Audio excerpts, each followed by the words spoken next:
제가 한 3주 전에 말씀을 전했습니다. 그때 말씀을 전할 때 보여드렸던 통계인데요. 그때 아마 다 보셨을 겁니다. 그리고 아마 많은 분들이 충격을 받으셨을 거예요. 저도 마찬가지였습니다. 사실은 이걸 준비하면서 이렇게까지나? 사실 우리가 조금 사회 살다 보면 기독교에 대한 인식이 안 좋구나라는 것들은 알게 됩니다. 주변에 있는 분들이 그렇게 내비치기도 하고 언론에서 내비치기도 하니까요. 그럼에도 불구하고 이렇게 통계로 나와버리면 이게 그냥 가슴이 찹찹하고 씁쓸해집니다. 저도 이제 지난 설교를 끝나고 되게 마음이 안 좋았어요. 자, 그런데 저한테는 고민이 하나 생겼습니다. 알겠는데 저 통계를 보니까 사람들이 얼마나 기독교를 싫어하고 기독교인을 싫어하는지 알겠는데, 자, 그러면 이미 엎질러진 물, 이미 이렇게 실추된 이미지 어떻게 우리가 회복할 수 있을까라는 거였어요. 어떻게 하면 회복할 수 있을까? 회복 안 할 수는 없잖아요. 그때 말씀을 나눌 때 저도 울고 많은 성도님들이 우셨다는 피드백을 들었습니다. 한국 교회를 향한 그 마음, 우리 아버지의 교회잖아요. 내 아버지의 교회지 않습니까? 하나님의 교회잖아요. 그냥 사람들의 모임이 아니지 않습니까? 하나님의 이름이 땅바닥에 떨어져 버린 거예요. 얼마나 마음이 아파요. 그래서 어떻게 하면 회복시킬까? 특히 저는 다음 세대를 맡고 있잖아요. 자라나는 우리 아이들에게 어떤 교회의 대사회적인 이미지를 줄 수 있을까? 기독교인에 대해서 대사회적인 어떤 이미지를 우리 아이들에게 물려줄 수 있을까? 그 고민도 하게 됐거든요. 그런데 그날 나왔던 설문에 이런 질문도 있었습니다. 한번 보실까요? 한국인이 원하는 종교인 이미지입니다. 아마 종교인 이미지긴 해도 대부분 또 개신교를 염두에 두고 했을 것 같습니다. 첫 번째가 성숙한 인격이에요. 그리고 두 번째가 높은 도덕성입니다. 세 번째가 높은 사회봉사와 기부예요. 자, 그런데 세 번째에 비해서 첫 번째와 두 번째가 월등히 높습니다. 사람들이 다 저걸 원한다는 거거든요. 기독교를 비판하는 것과 일맥상통하죠. 왜 비판을 하느냐? 그때 제가 말씀을 전하면서 제 간증도 했었는데요.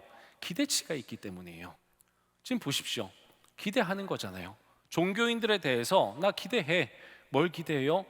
니네들은 제발 성숙한 인격 좀 가져주면 안 되겠어? 혹시 좀 높은 도덕적 수준을 좀 가져주면 안 될까? 세상은 아니라 할지라도 일반 사람들에게 그걸 요구할 수는 없는 거잖아요. 사람들도 다 알거든요. 우리의 도덕적 수준이 어느 정도인지, 우리 사회 전체의 인격의 수준이 어느 정도인지. 우리도 뉴스 봐서 다 알잖아요. 주변에 일어난 일들 봐서 안단 말이죠. 하지만 교회 다니는 사람들이라면, 종교가 있어서 정기적으로 예배에 나가는 사람이라면, 그러면 듣는 게 다르잖아. 선해야 된다고 듣잖아. 예수님에 대해서 어떤 분인지 사람들도 다 알아요. 그거 매번 듣는다면 선한 삶을 살아라고 가르치겠지. 그거 매번 듣는다라면, 그리고 선하려고 노력하겠지. 그렇다라면 좀 기대해 볼 만하잖아. 그 기대치라고 저는 생각을 합니다. 그때도 간증을 했지만 저도 동일한 마음이었기 때문에 저는 정확한 데이터라고 생각을 해요. 제가 고민이 되는 거예요. 어떻게 해야 되나? 이 사람들의 이 기대치 어떻게 충족시켜줘야 되나? 그러면서 제 머릿속에 떠오른 게 본질로 돌아가자라고 하는 거였습니다. 본질이 뭘까요? 성경을 당연히 들여다봐야 되겠죠. 성경을 제가 들여다보는데 그래, 교회가 뭐지? 성도가 뭐지? 그리스도인이 뭐지? 그러면서 복음서를 보고 사도행전을 보고 이제 바울 서신으로 넘어갔습니다. 바울 서신으로 넘어갔더니요, 성도에 대해서 딱 얘기를 해주더라고요. 제가 오늘 에베소서를 가지고 왔는데 에베소서에만 있는 건 아니에요. 여러분들이 아시는 다른 바울 서신에도 바울이 성도에 대해서 정의하는 부분이 있습니다. 하지만 제가 오늘 나누고 싶은 건 에베소서에 바울이 정의한 부분이에요. 다양한 정의들이 있을 수 있겠지만 오늘 에베소서를 한번 같이 보기를 원합니다. 에베소서를 봤더니요, 1장에 성도에 대해서 딱 나옵니다. 바울이 편지를 쓰는 거잖아요. 근데 그 편지를 누구한테 쓰느냐를 수식을 해놓은 거예요. 그냥 에베소 교인들한테 쓴다라고 하지 않고 성도들이라고 명확하게 해놨습니다. 우리나라만 저렇게 해놓은 게 아니라 헬라어도 성도들이라고 되어 있습니다. 성도들에게 편지를 쓰는 거예요. 그래서 제가 아하, 성도가 나왔구나. 그래, 성도가 도대체 뭐야? 개신교인이라고 우리 설문조사에서는 있었지만 우리는 성도잖아요. 성도가 도대체 뭔지 한번 살펴보자 하고 살펴봤습니다. 일단 단어부터 살펴봤죠. 성도에 제가 한자말을 붙여놨습니다. 한자를 딱 보니까 거룩할 성자에 무리 도자입니다. 자, 그래서 한번 보면요, 이런 뜻이 나와요. 거룩한 물이라고 하는 뜻이 나오는데, 거룩한을 또 찾아봤어요. 그랬더니 거룩한에는 구별된이라고 하는 뜻이 있습니다. 거룩한이 구별된이라고 하는 이유는요, 저건 헬라어에서 나온 건데요, 거룩한이 구별하는 이유는 헬라 사람들이 거기 신이 많았잖아요. 다신교 아니겠습니까? 그리스 로마 신화 이런 거 보시면 아시잖아요. 신께 바쳐진이라고 하는 그 형용사를 거룩한이라고 표현했더라고요. 신께 바쳐진. 그래서 거룩한이라고 하는 건 신께 바쳐진 구별된 것이에요. 그래서 우리가 성물이라고 할 때에 그 성물도 거룩한 물건이잖아요. 그럼 이건 신께 바쳐진 물건이라는 거예요. 똑같은 탁자일 수 있습니다. 하지만 신께 바쳐지면 그때부터 거룩한이라는 수식어가 붙는 겁니다. 사람도 마찬가지인 거예요. 지금 이렇게 여러분도 앉아 계시지만 신께 바쳐진 사람들을 거룩한 사람이라고 부르는 거죠. 근데 그 뜻만 있는 건 아니었습니다. 하나님의 성품을 나타낼 때에 거룩한이라는 동일한 단어를 사용을 합니다. 구약에서도 마찬가지예요. 히브리어 같은 경우에도 거룩한이라고 하는 것이 두 가지 뜻을 가지고 있습니다. 아하, 거룩한이라는 건 이런 거구나. 구별되었다라는 뜻, 신께 바쳐진이라는 뜻, 그리고 신의 성품 그 자체, 하나님의 성품 그 자체 거룩합니다. 무리도자도요, 풀이를 해보면 무리라고 하는 여러 복수의 사람들이죠. 무리라고 하는 뜻이 있고 또 한 뜻이 뭐냐면 제자라고 하는 뜻이 있습니다. 사도라고 할 때도 저 도자를 쓰거든요. 그러면 두 가지 뜻이 나옵니다. 하나는 하나님께 구별된 사람들이라고 하는 뜻이 나오고요, 두 번째 뜻은 하나님의 성품을 본받는 제자들이라는 뜻이 나옵니다. 그러니까 그냥 구별된 사람들이 아니에요. 따로 뚝 떼어서 구별된 사람들, 구별됐으니 거룩해, 그런 게 아니고요. 예를 들면 우리 심청이가 임당수에 빠지듯이 그럼 신께 받쳐진 거잖아요. 그런 걸 그냥 거룩하다고 하지 않고 두 가지가 다 복합적으로 쓰이는 겁니다. 하나님의 그 거룩한 성품을 따르려고 하는 제자들. 그러면 성경에서 말하는 거룩한 이 성도는 뭘 말하느냐? 두 가지를 다 포함하고 있는 겁니다. 하나님께 바쳐졌는데 하나님을 따르려고 하는 제자들인 거죠. 바로 그 성도들에게 지금 편지를 쓴다는 거예요. 사도 바울은 편지를 쓰면서 당신들이 어떤 사람들인지 그걸 얘기해 주는 거예요. 왜요? 사도 바울이 3년 동안이나 목회했던 것이잖아요. 시간이 훌쩍 지나서 지금 감옥에서 편지를 씁니다. 그러면서 추억을 하는 거죠.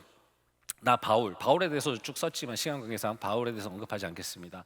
나 바울이 쓰는데 이러한 당신들한테 쓰는 거야 라고 하는 겁니다. 당신들 참 이렇게 성도였어. 거룩하게 구별된 사람들이었고 하나님의 성품을 따르려는 사람들이었어. 그리고 이어서 그 다음에 이렇게 묘사를 합니다. 그리스도 예수 안에 있는 신실한 자들이었어.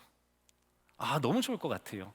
사도 바울에게 저런 편지를 받으면, 만약에 주님께서 오늘 우리들에게 여러분들은 성도들이야, 내가 거룩하게 구별했고 그리고 나를 따르려고 애썼던 사람들이었어, 예수 그리스도 안에서 참 신실했던 사람들이었어, 그 얘기로 편지를 시작해 주신다면 너무 좋을 것 같아요. 이 신실도 두 가지 의미가 있습니다.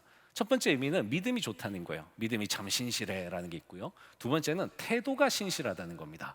믿음 생활을 하는 그 태도 자체가 신실하다는 거예요. 역시나 마찬가지로 사도 바울은 구별하지 않고 그냥 써놨습니다. 그럼 우리는 그 두 가지 뜻을 다 알 수 있는 거죠. 사도 바울은 지금 참 예수님도 잘 믿고 예수 믿는 그 태도도 신실한 사람들이야 라고 하면서 추켜 세워줍니다. 그 다음에 노란색으로 바뀐 걸 보시면요, 하나님 우리 아버지와 주 예수 그리스도로부터 은혜와 평강이 너에게 있을지어다 하고 축복을 하면서 인사말이 끝나는 겁니다. 자, 그런데 성경을 좀 보신 분들은 아시겠지만 바울 선신의 이 인사말은요 자주 등장을 합니다. 어떻게 보면 그냥 편지를 쓸 때 의뢰하는 그런 인사말일 수도 있습니다. 하지만 이게 조금 다른 뜻을, 뉘앙스를 가지고 있는 부분이 제가 빨간색으로 해놓은 저 부터라는 것 때문입니다. 그냥 일반적으로 헬라 사람들도요, 안 믿는 사람들도 저런 인사를 했습니다. 은혜가 있을지어다, 은혜가 있기를 원합니다. 그 다음에 우리 그 유대인들 같은 경우에는요 샬롬이라고 인사를 했잖아요. 그 샬롬이 바로 저 평강입니다. 그러니까 보통 사람들이 그냥 쓰던 말이에요. 마치 우리가 복 받으세요 하는 거랑 비슷합니다. 우리도 복 받으세요를 쓰지만 안 믿는 사람들도 복 받으세요를 써요. 누구로부터 오는 복인지 모르는 거죠.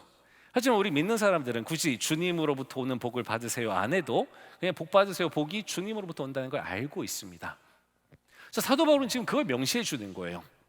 그냥 그 은혜와 평강이 있을지어다가 아니라 그 은혜가 뭔지, 그 평강이 뭔지, 누구로부터 오는 건지를 분명하게 얘기를 해주는 겁니다. 사도 바울이 글을 얼마나 잘 썼냐면요, 이렇게 정말 한 두 줄밖에 안 되는 거에다가 복음을 집어넣어 버려요. 자, 보십시오. 하나님 우리 아버지와, 그냥 하나님이 아니에요, 그냥 신이 아니라 우리 아버지 되시는, 지난번에 우리가 갈라디아서 하면서 봤잖아요, 아빠 아버지. 그 아빠 아버지 되시는 그 하나님을 집어넣고요, 그 다음에 주 예수 그리스도입니다. 그냥 예수 그리스도가 아니라 우리의 주님 되시는 바로 그 예수 그리스도. 그러면 이 두 개가 합쳐져서 뭐가 나와요? 복음이 나오는 거예요. 그냥 은혜와 평강이 아닙니다. 우리에게 주어지는, 우리는 구원의 은혜라고 붙이죠. 바로 그 구원의 은혜예요. 아버지 하나님으로부터, 그리고 아들 되시는 그 예수님의 십자가 사건, 그걸 통해서 우리에게 주어지는 바로 그 은혜라는 거예요. 그냥 그 당시에 있었던 헬라 사람들이 말했던 그냥 은혜 받으세요, 은혜 받으세요, 이게 아니라는 겁니다. 하나님 아버지와 주 예수 그리스도로부터 오는 바로 그 은혜, 그리고 그 은혜에 따르는 평강, 그걸 받으라는 거예요. 만약에 여러분들이 이 축복을, 진짜 축복을 하면 받는다라고 믿으신다면, 목회자가 이 자리에서 축복을 할 때에 그 축복이 정말 나에게 임한다라고 믿으신다면, 그럼 우리는 여기서 성도가 어떤 건지 한 번 더 알 수 있습니다. 아까 우리 성도는요, 구별된 사람들이었고 하나님의 성품을 따르려고 하는 제자들이었는데, 그 제자들은요 지금 하나님 아버지와 예수 그리스도로부터 은혜와 평강을 누리는 사람들입니다.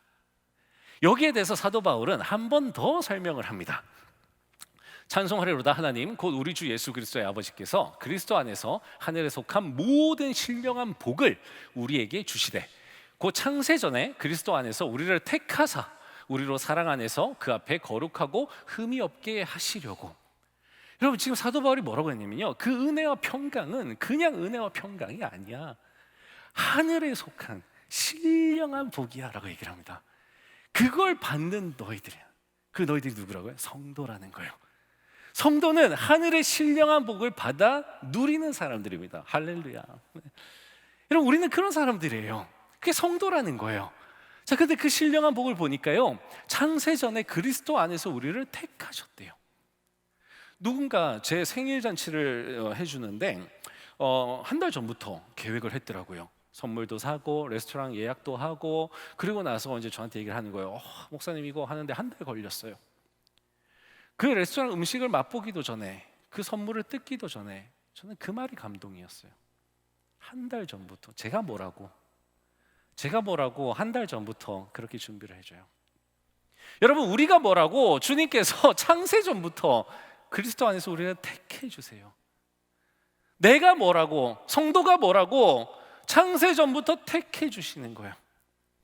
저는 다른 복 필요 없을 것 같아요. 저것만 해도 이미 복이에요. 주님이 나를 아시고 창세 전부터 택해 주신 겁니다. 그리고요, 그 다음 보시면 우리로 사랑 안에서 그 앞에 거룩하고 흠이 없게 하시려고. 여러분, 하나님의 성품의 그 거룩은요 정말 완전합니다. 그 앞에서 우리는요 더러운 죄인일 수밖에 없어요. 이게 우리가 알고 있는 복음이잖아요. 그 더러운 죄인, 우리가 아무리 노력을 해도 우리의 죄를 씻을 수가 없어요. 그 더러운 죄인 어떻게 구원받죠?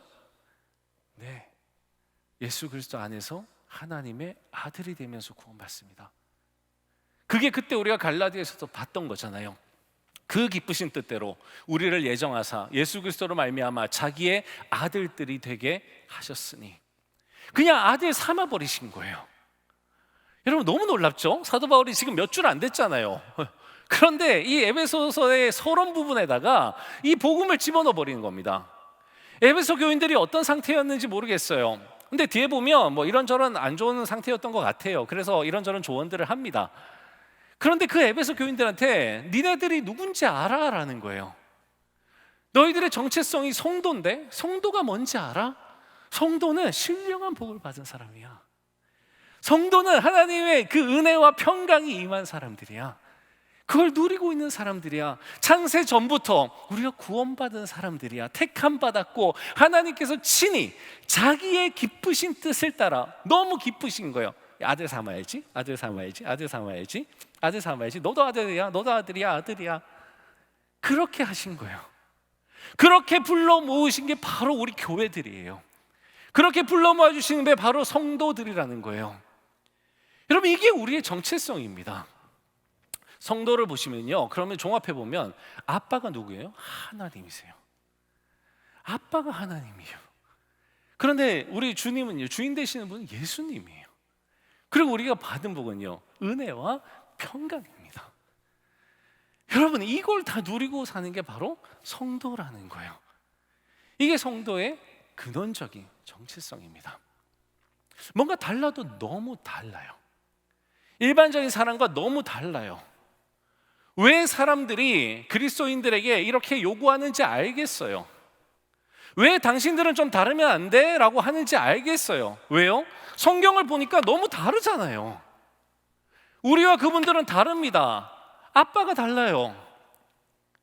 우리와 그분들은 다릅니다. 삶의 주인이 달라요. 우리와 그분들은요, 받은 복이 다릅니다. 이렇게 생각을 해보면요, 우리는 더 변해야 될 것 같아요. 아까 그 통계조사에서 나오는 것보다 더 많이 변해야 될 것 같아요. 더 많이 성숙한 인격을 가져야 될 것 같고요, 더 많이 우리가 도덕적인 높은 수준을 가져야 될 것 같아요. 더 많이 사회적인 약자를 향해서 다가가야 될 것 같아요. 왜요? 이 복을 받았으니까요. 이건 세상이 요구해서가 아니라 우리가 해야 될 것 같아요. 요즘에 청년들이 온라인으로 성경 공부라든지 제자 훈련, 알파 코스 이런 것들을 합니다. 저희가 간증을 좀 남기게 해요. 아까 위 목사님 말씀하신 것처럼 그 댓글 하나가 엄청 그 힘이 되거든요. 그리고 서로에게 되게 자극이 됩니다. 그래서 함께 이제 우리 자라가는 거니까 SNS에다 올립니다. 그걸 보면요, 정말 야, 얘들의 삶이 이렇게 성숙해 가는구나라는 게 보입니다. 이제 20대 초반밖에 안 된 애들이에요. 어른이라는 타이틀을 붙여주기에도 너무 애송이에요. 그런데 말하는 거 보면 기가 막힙니다. 정말 한 사람의 어른으로, 한 사람의 어른 크리스찬으로 자라가는 그 모습이 너무나 뿌듯합니다. 저도 그런 경험이 있거든요. 은혜와 평강을 받으면 이게 변화가 되는 것 같아요. 성경공부 자리, 제자훈련 자리가 그런 거잖아요. 제가 예전에는 지금 같은 모습이 아니었습니다. 좀 성격이 있었어요. 네. 그래서 제가 이제 같이 있던 목사님이 계셨는데 그 목사님이 너무 마음에 안 드는 거예요. 그러면 제 안에 막 불이 막 일어납니다. 나중에 급기야는 뭐야, 하나님이 왜 저딴 사람을 목사를 시켰어? 뭐 이런 말까지 하는 거예요. 하나님까지 원망을 하는 거예요. 왜? 내 마음에 안 드니까. 그렇게 어느 날도요, 내가 너무 마음에 안 들어서 저런 사람이 좀 목사 안 했으면 좋겠다, 뭐 이런 생각을 하고 있었어요. 그런데 그날 하나님의 음성이 들렸어요. 그땐 제가 아직 사투리를 못 고쳤을 때라 그랬는지, 제가 부산 사람인데 경상도 사투리로 들리더라고요. 나라 그러시더라고요. 하나님이 사투리로 말씀하세요. 나라. 그 뭐죠? 냅둬라는 거죠. 냅둬라. 욕하지 말고 냅두라는 거예요. 내가 사랑한다는데 네가 뭔데 그러냐는 거예요. 근데 그 다음 말이 완전 저를 KO 시켰습니다. 내가 니도 사랑한다는데. 와, 그 다음엔 제가 말을 잃을 수가 없었어요. 야, 냅둬. 내가 사랑해서 목사 만들어서 쓰겠다는데 네가 뭔데 그래? 내가 너 같은 것도 쓰잖아. 그 얘기였어요. 그날 이후 제가 좀 바뀌었어요. 그 전까지는 제가 막 달라들고 막 이랬거든요. 그런데 그 다음부터는 그게 그냥 보이는 거예요. 그래, 다 하나님이 사랑해서 목사 만들고 전도사 만들고, 그렇죠? 권사님, 장로님, 뭐 집사님, 뭐 다 그렇게 했을 거 아니에요. 제가 할 수 있는 건 뭐죠? 오직 인정. 네, 하나님 하셨습니다. 그리고 하나님 사랑하신다니까 나도 사랑하는 수밖에 없잖아요. 그렇게 변하더라고요. 여러분, 이게 은혜와 평강이라는 것 같아요. 왜 은혜와 평강이 들어가면 사람이 성숙해질 수밖에 없는지, 왜 은혜와 평강이 들어가면 여유로워질 수밖에 없는지, 왜 은혜와 평강이 들어가면 남을 좀 더 이해할 수밖에 없는지 그걸 알겠더라고요. 또 우리는 이런 말씀을 보게 됩니다. 수고하고 무거운 짐진 자다. 너무 좋아하는 말씀이에요. 오늘 이렇게 예배당에서 또 집에서 뭐 예배 드리시면서 예배 드릴 때마다 이 은혜와 평강 속에서 여러분들이 느끼시는 거, 내 모든 짐이 다 내려놔지는 거. 정말 우리 얼마나 무거운 짐 지고 살아요. 얼마나 힘들어요. 경제적인 짐, 관계적인 짐, 또 저기 자녀들, 하여튼 온갖 짐을 다 지고 사시잖아요. 그래, 이거 내려놓을 데가 없는데 예배 드리면 주님이 말씀하세요. 그거 나한테 내려놔. 그냥 자유롭게 예배해. 네 모든 짐 다 내려놓고 자유롭게 예배해. 자유롭게 두 팔 벌리고 자유롭게 외치고 모든 근심 걱정 다 내려놓고 자유롭게 예배해. 여러분, 우린 그래서 내려놓을 수 있잖아요. 다 내려놓고 나 자유 얻었네, 우리 찬양할 수 있잖아요. 여기 들어올 때까지만 해도, 온라인을 켤 때까지만 해도 온갖 근심 걱정이 있었는데 찬양 부르면서 어디 갔는지 다 없잖아요. 그냥 하나님의 그 은혜와 영광 가운데에 취해 있다 보니 나에게 또 모든 짐 다 사라져 버렸어요. 그리고 주님 뭐라 그러세요? 내게 배우라, 그럼 너희 마음이 쉼을 얻으리니. 그런데 안타깝게도요, 이걸 못 내려놓는 사람들이 있어요. 내려놓을 데가 없는 거예요. 아무리 찾아도 내려놓을 데가 없는 거예요. 왜요? 그분들의 아버지는 하나님이 아니거든요. 그분들은 하나님을 아버지라고 인정하지 않아요. 그분들의 주님은 예수님이 아니거든요. 그래서 그 앞에 못 내려놓는 거예요. 이분들은 모든 결정을 자기들이 해야 됩니다. 그 모든 무거운 짐, 가장으로서의 책임, 온갖 그 회사에서의 직책에서 오는 책임, 그 모든 걸 내려놓을 데가 없어요. 그래서 밤이면 술 한잔 해야 잠이 드는 겁니다. 우리는 내려놓을 데가 있잖아요. 그래서 그분들이 화내는 거예요. 그래서 그분들이 짜증내는 거예요. 내가 내 인생 다 짊어지고 가려다 보니까 미치겠는 거예요. 그러다가 이렇게 코비드 19가 터지면 정말 돌아버리겠는 거죠. 주님께서 우리에게 세상의 빛이라고 얘기를 하십니다. 너희는 세상의 빛이야 라고 얘기를 하세요. 아까 멍에가 나왔잖아요. 우리 다 내려놓은 것 같은데 주님께서 가벼운 멍에 하나 주셨어요. 그게 뭐냐면, 눈으로 쭉 읽어보시면 아시겠지만 그 빛을 비추라는 거예요. 너희는 빛이야. 오, 감사합니다 하나님. 그걸로 끝이 아니고요. 오케이, 그러니까 그 빛을 비추라는 거예요. 어떻게 비추라고 하냐면 산 위에 그 동네가 보이게끔 비추라는 거예요. 그럼 산 위를 비추려면요, 하늘의 빛이 있어야 돼요. 그래야 산 위를 비출 수 있습니다. 그리고 또 등불이 되어서 그 집을 환하게 비추라는 거예요. 너희들 안에, 근데 빛을 비추라는 게 뭔지 보니까 착한 행실을 하라는 거예요. 너무 친절하게 써놓으셨죠? 그 착한 행실을 보이라는 겁니다. 그래서 은혜와 평강, 그 받은 은혜와 평강을 나누라는 거예요. 은혜와 평강으로 넓어진 너희들의 그 마음을 나누라는 겁니다. 은혜와 평강으로 치유된 그 마음을 나누라는 겁니다. 은혜와 평강으로 바라보는 그 세계를 나누라는 겁니다. 얼마든지 이해해 줄 수 있고, 얼마든지 품어줄 수 있고, 얼마든지 헌신해 줄 수 있는 은혜와 평강 받은 그 너희들을 나누라는 거예요. 받은 그거 나누라는 겁니다. 여러분, 이게 얼마나 영광스럽냐면요, 저 빛이라고 하는 거는 예수 그리스도를 가리키는 거예요. 요한복음 1장 아시잖아요. 빛이 오셨어요. 어둠이 알지를 못해요. 그 빛은 주님이십니다. 근데 주님께서 야, 니네도 빛이야 라고 하시는 거예요. 가당키나 한가요? 아니에요. 우리 그렇게 신실하지 않아요. 하지만 주님께서 말씀하신 거, 성도잖아. 아버지 하나님께서 니네들 택하셨고 그리고 아들 삼았잖아. 성도야. 니네 안에 있는 그 빛이 있잖아. 그거 비추라는 거예요. 그거 숨기지 말라는 겁니다. 여러분, 우리 가정에서 그 빛을 비춰야 됩니다. 목장에서 그 빛을 비춰야 됩니다. 조금이라도 내가 가지고 있는 선함이 있다라면, 조금이라도 내가 남과 나누려고 하는 게 있다라면, 조금이라도 내가 희생하려는 게 있다라면, 조금이라도 내가 양보하려는 게 있다라면, 조금이라도 내가 품으려는 게 있다라면, 조금이라도 내가 하려는 게 있다라면, 그러면 그거 나누는 거예요. 그럼 빛이 점점 커질 겁니다. 또 다른 사람이 나누고. 여러분, 불을 어디다 두라고요? 등불을 등경 위에 두라 그랬어요. 숨겨놓지 말라는 거예요. 이거 빛인데 비추라는 겁니다. 지금 예배 드리고 계시는 분들 너무 잘하셨어요. 하지만 이걸로는 충분하지 않습니다. 목장 모임 모여야죠. 오프라인으로 못 모이면 온라인으로 모여야죠. 성경부 모여야죠. 제자훈련 해야죠. 알파 해야죠. 왜요? 빛을 나눠야죠. 나누지 않으면 내가 가지고 있는 빛도 꺼져버립니다. 금방 우리도 휩쓸려 버려요. 언제 내가 빛을 소유했는지 까먹을 정도로. 무슨 말이에요? 내가 성도인지 까먹는다는 거죠. 그래서 우리 함께 있어야 돼요. 장작불이 막 타오르고 있습니다. 거기서 이제 한 개비를 이제 빼내요. 그 장작이 오래 가던가요? 안 가요. 금방 식어버립니다. 여러분, 우리 모여서 그 빛을 불태우는 거예요. 등불을 태우는 거예요. 그래서 내가 그 무거운 짐 다 지고 어디도 내려올 데 없어서 찾고 있는 그 사람들이 그 빛을 볼 수 있도록 해주는 거예요. 제가 인터넷에서 가져온 사진인데요, 한번 보세요.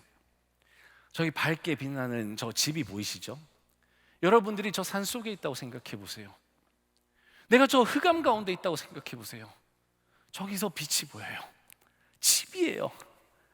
나는 너무나 피곤하고 너무나 무거운 짐을 지고 있는데 내가 저기 가서 쉴 수 있어요. 밥 한 그릇만 달라 그래서 허기를 채울 수 있어요. 집이에요. 근데 저 집에 불이 꺼졌다고 생각해 보세요. 너무 음산하죠. 가까이 갈 수도 없어요. 여러분, 사람들은 빛을 찾고 있어요. 저 흑암 속에서 무거운 짐을 내려놓지 못하는, 아버지가 없어서 내려놓지 못하고 주인이 없어서 내려놓지 못하고 나를 인도해 주시고 돌봐주시고 지켜주시고 싸매주시고 치유해 주시는 그분이 없어서, 내 인생 책임져 주시는 그분이 없어서 내가 내 인생의 모든 고단한 짐 다 지고 가는 그 사람들은 저 빛을 찾고 있어요. 빛이 있기를. 그래서 실망도 하고 그래서 화도 내는 거예요. 빛을 찾고 싶은데 어디서 찾아야 될지 그분들은 몰라요. 우리는 알고 있는 것들을, 거저 받아서 알고 있는 것들을 그분들은 몰라요. 그래서 우리가 빛을 밝히고 있어야 돼요. 그래서 주님께서 빛을 밝히라는 거예요. 사람들에게 빛이 비치게 하라라고 하잖아요. 밝히라는 겁니다. 너의 빛을 비추라는 거예요. 저 별이 참 많죠. 제가 이제 프랑스의 떼제라고 거기에 수도원이 하나 있는데 거기를 갈 기회가 있었습니다. 그 수도원은 프랑스의 그 한적한 시골 마을이라고 생각하시면 돼요. 뭐 가로등도 없고 정말 밤이 되면 진짜 칠흑 같은 어둠이 거기에 내려앉습니다. 별이 너무나 많아요. 그래서 하루는 작정하고 아내랑 초저녁부터 이러고 누워 있었습니다. 벤치에 누워 있었어요. 이제 불그스름한 하늘이 이제 파랗게 변하면서 땅거미가 지고 별이 하나가 똥 하고 나오더라고요. 별이 똥 하고 나오나요? 하여튼 띵 하고 나왔어요. 근데 너무 신기했어요. 그 다음에 또 띵띵띵띵 이렇게 나와요. 별이 정말로 띵띵띵띵띵띵 나오는데 진짜 이렇게 어두워지니까 별이 정말 진짜 바닷가에 모래알 만큼 진짜 하늘을 덮어요. 놀라운 사실은요, 밝아요. 진짜 그 별빛이 밝다라는 걸 그때 처음 봤습니다. 근데 그래도 이제 계속 어두워지잖아요. 밤이 시간이 흘러가면서. 그러면서 별이 더 많이 나와요. 여러분, 어둠이 짙어지면 짙어질수록 별이 더 잘 보입니다. 내가 가지고 있는 선함이, 내 인격이, 내 도덕적인 수준이 요만큼 빛난다고 할지라도요, 어둠이 더 어두워지면 밝게 보입니다. 보이는 거예요. 빛이 보이는 거예요.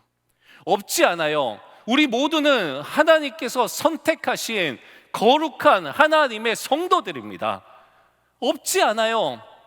아무리 못돼도 못돼 봤자예요. 없지 않아요. 우리 안에 있는 그 빛을 보여야 되는 거예요.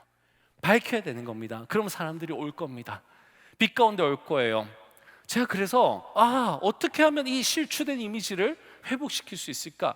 지금이 기회다라는 걸 발견했습니다. 여러분, 이 통계를 보시면요, 현재 국민의 일상 코로나19 이전의 44% 수준으로 위축된 생활을 하고 있어 라는 말이 제 위에 있는 겁니다. 무슨 얘기냐면 경제적인 지표입니다. 경제 인구들, 경제 활동을 하는 인구들을 모아놓고 조사를 해봤더니 44%의 사람이 임금이 깎였거나 아니면 무급 휴직을 하고 있거나 아니면 실직 상태라는 거예요. 여러분, 44%는 절반입니다. 거의 절반에 가까운 사람들이 코비드 19 이후에 직장을 잃거나 아니면 임금이 깎이거나 지금 그런 상태라는 거예요. 그래서 밑에 질문이 뭐냐면 코로나19로 한국 사회는 위기이다. 5월 달에 조사를 했더니 전체 조사 인구 중에 40%가 위기야 라고 한 겁니다. 그런데 8월 말에 조사를 했더니 84%가 위기라고 얘기를 한 거예요. 지금 이제 피부로 와닿기 시작을 하는 거예요. 이제 월세를 내지 못해서 문 닫는 가게들이 속출하고 있고요. 이제 진짜 어떻게 해야 될지 막막한 상황이 와요. 여러분, 경제가 무너지면 어떤 현상이 일어날까요? 윤리 도덕적으로 사람들이 이제 내 코가 석자예요. 뭘 지키고 말고가 없습니다. 남 배려하고 말고가 없습니다. 나부터 살아야 되는 거예요. 점점 더 사회는 이기적으로 갈 수밖에 없습니다. 그래야 내가 살잖아요. 어떻게 남 생각해요? 여러분, 이렇게 점점 우리 사회는 어두워져 갑니다. 그 어두워져 갈 때 은혜와 평강, 하늘의 신령한 복을 누리고 있는 우리가 드디어 빛을 발하게 되는 거예요. 드디어 우리의 그 빛이 보이기 시작하게 되는 거예요. 우리가 뭐 대단한 선행을 하지 않아요. 우리가 예수님 똑같지 않아요. 닮아가려고 애쓸 뿐이지. 하지만 그 조그만 빛이 어두워지면 어두워질수록 가정에서 빛날 겁니다. 아, 우리 엄마 교회 다니더니 진짜 다르네. 아, 우리 팀장님 교회 다닌다 그러더니 내가 그렇게 욕했는데 팀장님이 나 뒤 다 봐줘. 나 이렇게 뭐 다 이렇게 하게 해줘. 얼마나 감사해요. 드디어 알기 시작하는 거예요. 그래서 기회라는 겁니다. 어둠이 짙어질 때 우리에게 기회가 옵니다. 우리의 선행, 한 사람 하나의 별빛 가지고 다 비출 수는 없어요. 하지만 그 별이 띵띵띵띵띵띵 정말 그 바다의 모래알 같이 많을 때 그 별빛이 그 밤을 환하게 비추는 거거든요. 주님은 그래서 우리더러 비추라는 거예요. 성도들이요, 어둠을 비추라는 겁니다. 여러분의 삶 가운데, 그리고 제 삶 가운데 은혜와 영광을 누리고 있는, 하늘의 신령한 은혜를 알고 있는 우리들의 삶 가운데 우리 주님께서 너무나 원하시는 그 주님을 알지 못한 사람들이 볼 수 있는 그 빛, 그 빛이 환하게 비치기를 간절히 축원합니다. 기도하시겠습니다. 주님, 우리는 몰랐습니다. 우리가 빛이라고 말씀해 놓으셨어도 주님이 빛이지 우리는 아니야 라고 그렇게 숨기 바빴습니다. 내 삶의 자리에서 빛을 드러내라고 하셨는데도 나에게 무슨 빛이 있어 꼭꼭 숨기만 하였습니다. 하지만 주님, 내가 성도라고 말씀해 주시고 네 안에 그 은혜와 영광이 있어 말씀해 주시니 용기 내서 비춰보려고 합니다. 우리 가정에서 용기 내보겠습니다. 우리 목장에서 그 착함을, 선함을 나눠보겠습니다. 내가 다니는 직장에서 어색하지만 한번 시도해 보겠습니다. 때마다 우리 주님 영광 받으시기를 간절히 소망합니다. 주님의 실추됐던 그 이미지, 이 한국교회의 이미지가 다시 살아나기를 원합니다. 내 삶의 자리에서, 적어도 내가 있는 그곳에서만큼은 나의 아주 작은 이 연약한 불빛으로나마 하나님 높여지시기를 간절히 소망합니다. 예수님의 이름으로 기도합니다. 아멘.